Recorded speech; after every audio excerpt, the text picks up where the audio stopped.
Special greetings to the viewers.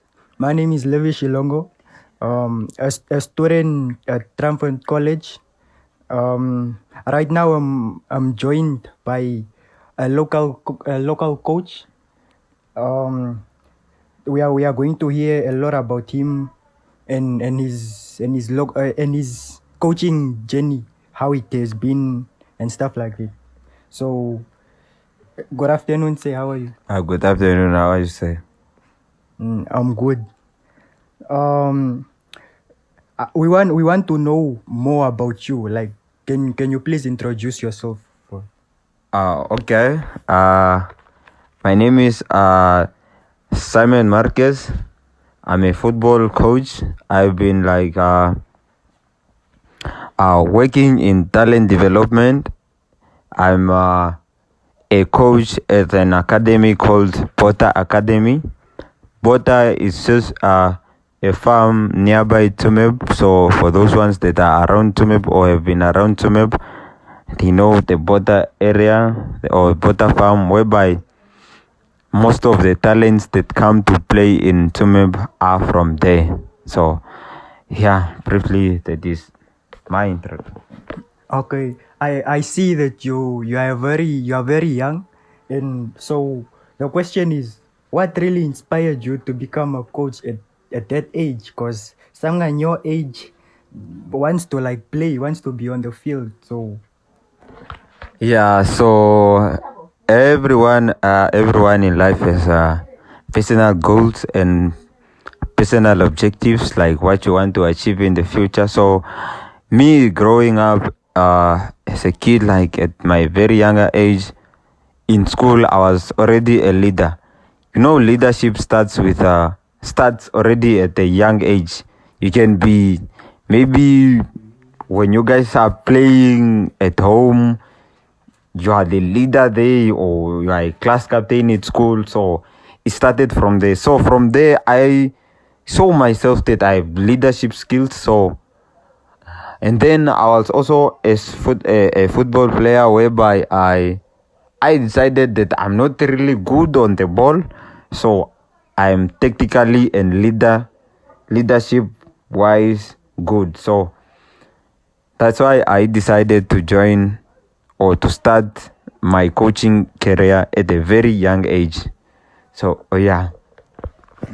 okay, so I get that you work with young players. So I wanna know, what do you believe is the most important quality in a successful soccer player? Like, Uh qualities are a lot in a soccer player. It can be dribbling skills, can be speed, like acceleration, can be vision, can be leadership. So all in one, I believe with all those qualities within a player can thrive wherever he goes. It can be international, it can be locally. So yeah, a player with a vision, player well ambition driven, he won't struggle anyway. So I believe with all those qualities, all in one, a player can be regarded as a complete football player. okay, I see. So how do you prepare your team mentally and physically before a big match? Like, how do you prepare your team? Okay, so I can start with physically. So physically, maybe let me say for instance, we are facing a team that maybe they play with a high intensity with a lot of runnings and whatever. So it starts at the training ground, whereby we start with running drills, especially with a high intensity running drills with a high intensity, whereby the players will first start with a beep test for me to test their fitness level, and then from the beep test they have to run the cold drills, fitness drills, just to prepare them physically for the game, to be up for runnings up and down for the whole 90 minutes. So and mentally, it's I do prepare them with more of talking, more of motivation, more of motivating. That there is a quote that I tell my players that anything in football is possible. So anything it's possible. That is my number one message that I give to my players, that you can be under pressure for maybe 89 minutes, but in the 90, every minute in the field counts. As long as the ball is still rolling, as long as the game is still on, anything can happen. So I tell my players that you must not underestimate your power. You can do anything. You are a champion. You can win anytime. And then the rest, they deliver. If they fail in a beautiful way. If they win, they win. We celebrate. Yeah. Okay, that's great. I see. So let's talk about the fans and the management. So how do you handle pressure and expectations from fans and the management of your team? Yeah, so pressure, what I believe is pressure makes diamonds. Pressure makes diamonds. So if you are not putting yourself under pressure by having personal goals, or maybe the goals that are set by the management, then what are you working for? Like that, you are working for nothing. You have nothing to achieve. So pressure brings the objectives. Pressure brings the achievement goals that you have within yourself or within the team. So with fans' expectations and management expectations, obviously everywhere you go, people will have expectations on you. So I try by all means to deliver, to do my job, coming up with good plans, coming up with good training programs for my team. And then obviously with hard work always pays off. So I work hard, work hard. And then at the end of the day, it pays off. We make our fans proud, make my management proud, and make my boys also proud by making a name, making statements in the league. So yeah. Yeah, because the fans obviously want to see the team winning and achieving good things. 100%. So can you just describe a moment in your coaching career that really challenged you? So I think the most challenging part of my coaching career was at the beginning of my career. So I was, even though, like I told you in the beginning, I was a leader at a very young age. There was a point in my life whereby were some moments where I can get uncomfortable or maybe shy. So I was struggling, especially with the pressure on you playing in front of huge number of people.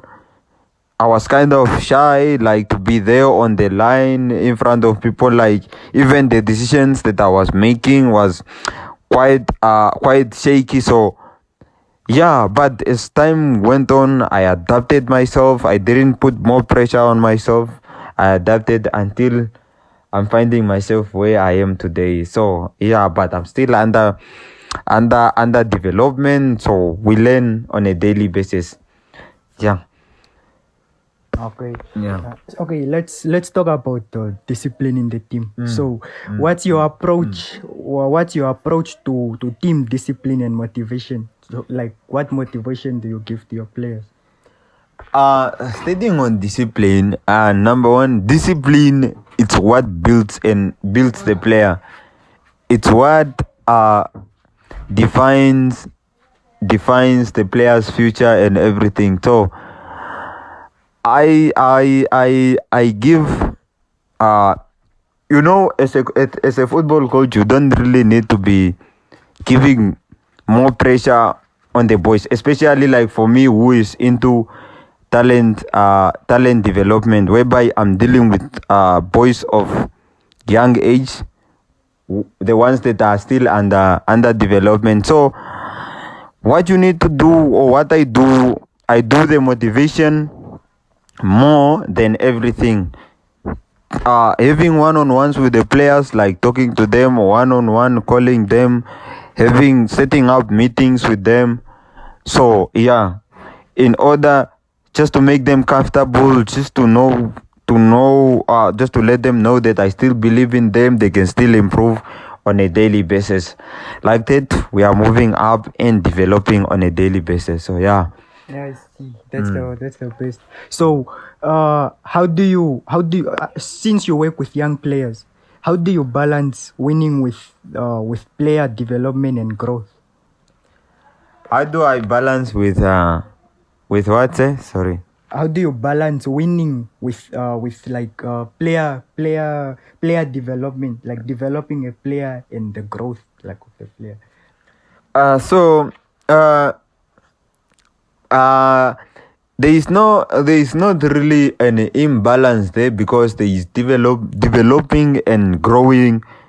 It's more of the same thing. So the more the players develop mentally and physically, building up bodies, getting ready for the game, being cool under pressure, like that, they grow on a daily basis. The experiences that they have on or the experiences that they get on each and every match they play, they improve, and then they grow mentally. Even their discipline, how they handle themselves as athletes, everything is going according to plan. And yeah, we are growing as an academy, as a foundation, and everything is going to plan. So far so good.